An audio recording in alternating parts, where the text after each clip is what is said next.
అధ్యక్ష, మాది తెలంగాణ సరిహద్దులో ఉంది.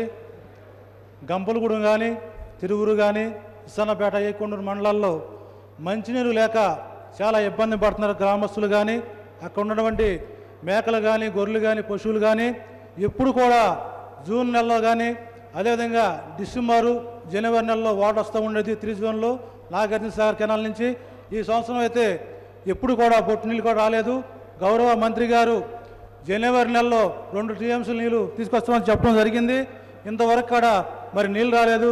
దయచేసి అధ్యక్ష, మీ ద్వారా గౌరవ మంత్రి గారిని కోరుతున్నాను. మరి మా నియోజకవర్గంలో ప్రజలు కానీ, మరి అదేవిధంగా భూగర్భ జలాలు మరి చాలా కిందకి వెళ్ళిపోయి గ్రామ పంచాయతీలు వాటర్ ట్యాంకులు కూడా నీళ్ళు రావట్లేదు. దయచేసి ఆ నియోజకవర్గంలో ఎక్కువగా నిధులు ఇచ్చి మరి గ్రామ పంచాయతీలను ఆదుకోవాలని, మరి అదేవిధంగా అక్కడ ఉన్నటువంటి పశువులు కానీ, సన్నజీవాలు కానీ, మరి యొక్క వేసవికాలంలో ఎండలు తీవ్రంగా ఉన్నాయి కాబట్టి మరి పశువులు చనిపోకుండా ప్రభుత్వం ఆదుకుని మరి నీరిచ్చి మరి వాటన్ని కూడా కాపాడి మరి ప్రభుత్వం ఉందని